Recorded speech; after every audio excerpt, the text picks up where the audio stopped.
dijawab, biar tidak bau, biar produksinya banyak tapi tidak memerlukan lahan yang luas ya. Kalau pakai kolam terpal biasa bisa. Hah? Bisa. Nggak perlu harus bioblok misalnya. Pakai kolam terpal biasa atau punya ember aja deh, ember baskom ya, yang besar itu, yang tinggi seperti ini itu bisa. Kalau lele bisa, ya. Jadi kalau lele itu mudah di mana saja, bisa aja. Jadi kenapa kalau misalnya bioblok bu biayanya besar misalnya kan, tempatnya ini besar, nggak perlu sebenarnya pakai penutup yang permanen misalnya, pakai apa tuh yang seperti ini apa namanya nih? Paragat ya, pakai wangi yang juga bisa. Yang penting dia tidak terlalu panas, kena langsung ke kolam gitu. Sebenarnya murah ya Bapak Ibu ya. Nah ini untuk bakteri bioblok tadi.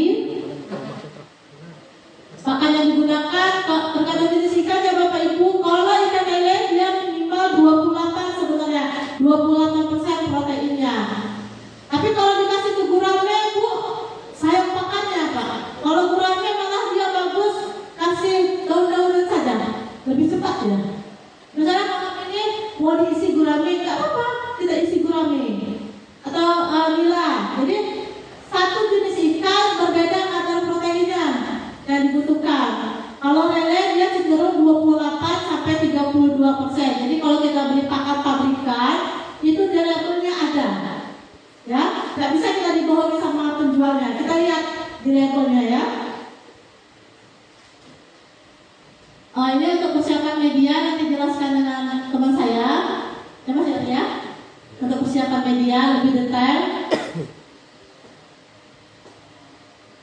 Nah, jadi ini benih yang ditebar dengan jumlah 3.000 ekor. Jadi untuk pemula sebenarnya untuk diameter 2 itu biasanya kami kasih 1.500 ekor per kolam.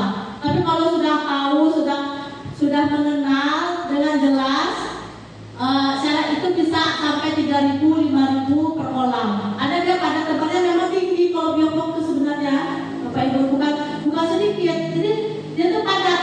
Makanya kenapa kita kalau orang di Jawa itu sangat menguntungkan bioblok kalau yang sudah paham kan, sudah tahu tuh. Karena saya juga punya, kita lagi tidak aktif sekarang karena punya bayi, jadi di stop dulu kolam di rumah itu. Jadi kami itu punya 9 kolam, 4 kolam diameter 2, 5 kolam diameter 3 Pak. Jadi kalau kami di situ kami pada tebalnya tinggi. Jadi kalau yang diameter 2 itu biasa kami sih 4.000 ikannya. Jadi kalau diameter 3 itu lebih dari 5.000 kami isi. Kalau sekarang udah vakum karena semenjak punya baby, jadi sulit. Nah, selanjutnya kalau kita pertama kali masukkan benih tadi, kan kita sudah siapkan lahannya, kolamnya, airnya, kita masukkan benih, jangan langsung dikasih makan, dia nggak akan mau makan Pak. Nanti dia stres. Ujung-ujungnya dia mendak makannya, itu yang menyebabkan bau. Jadi dipuasakan dulu 24 jam. Dan air dari luar itu jangan dimasukkan ke kolam. Ya, jangan dimasukkan ke kolam. Karena kita nggak tahu air yang di luar itu apa yang dibawanya. Sedangkan air kolam kita sudah steril nih, sudah bagus. Tiba-tiba kita masukkan benih beserta air yang ada dalam plastik benih tadi. Ya, jadi kita buang dulu. Ada di video tadi kan, Pak Edwin itu nyari dulu nih benihnya, daripada dibuang dulu airnya untuk menghindari stres. Nah ini tadi yang pemeliharaan atau pengelolaan pakan ini, Bapak Ibu ya. Formulanya 10 ml probiotik ke dalam 2 liter air bersih. Nah untuk 1 kilo pakan. Jadi kalau pakannya 10 kilo tinggal adikkan saja, ya, tinggal dikalikan saja.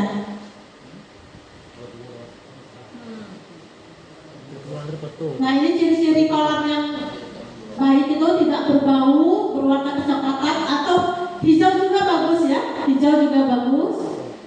Ikan tidak sering muncul ke permukaan dan nafsu ikan tinggi. Nah untuk pemberian pakan tadi, karena kita sebagai pemula, saya sangat menganjurkan pemberian pakannya menggunakan metode ad libitum atau sekenyangnya. Ya, jadi kita kasih pakan ke ikan sampai ikan itu berhenti, tidak mau makan lagi, baru kita berhenti kasih makan. Ya, jadi sulit karena kita nggak semua harus cukup waktu untuk limpah berat badannya ikan, untuk ini nggak cukup waktu kita ya. Jadi kalau saya sarankan ad libitum saja. Dan saya sarankan kasih makan ikannya di malam hari yang banyak. Ya, jadi agak rentan nih, dari siang ke malam itu agak waktunya agak bilang makan, atau jam 10 malam kita baru ngasih makan, karena sifat ikan lele itu adalah mencari makan di malam hari. Jadi dia mengkonsumsi pakan itu lebih banyak di malam hari, Bapak Ibu. Jadi kalau kita mau lele kita cepat besar, genjot makannya di malam hari, ya. Kalau misalnya di pagi hari sebenarnya aja nggak apa-apa. Nah, tapi kalau di malam hari sampai dia betul-betul kenyang baru kita berhenti. Ada sistemnya, berbeda dia. Jadi kalau kita pagi hari kita kasih, sejak malam kita malas ngasih, ya sudah besok 3 bulan kemudian kepalanya aja yang besar. Ya, ya karena tipe sama seperti kita. Kalau kita mau beraktivitas pagi, kita harus sarapan ya. Kalau nggak sarapan, gemetar tangan kita. Nah, berbeda. Tapi kalau malam waktu kita tidur ya. Jadi kalau ikan lele dia aktif di malam hari ya, atau bahasa kerennya nocturnal ya. Ya, cari makan di malam hari ya. Jadi jangan kebalik. Pagi kita kasih 2 kilo, malam 0. Jadi 3 bulan kemudian kalau saya panennya 1 kuintal, cuma panen 10 kilo. Ya, kalau kita karena salah tadi kan. Sebenarnya simpel, karena kita tidak tahu, jadi salah. Ya, hal yang simpel tadi yang merugikan diri kita sendiri. Ya, banyak kesalahannya besar kan? Dan kurus. Jadi kalau jadi juga untuk menghindari bau juga kita bisa melakukan pergantian air tadi 7 hari sekali atau 2 minggu sekali sampai kira-kira bau airnya ya kita ganti ya, kurangi saja. Mana? Jadi karena saya tamat di buku-buku 2015 belum banyak mengkonsumsi ikan air tawar Pak. Waktu saya pertama kali ke buku-buku itu kurang banyak kalau saya ya, kurang banyak. Tapi semakin kesini masyarakat khususnya kota buku-buku itu kan cenderungnya ikan air laut ya Pak ya, air laut. Jadi dia enggak. Nah, ya semakin langka. Nah sebenarnya Pak untuk bioflok ini sebenarnya ya,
Gitu.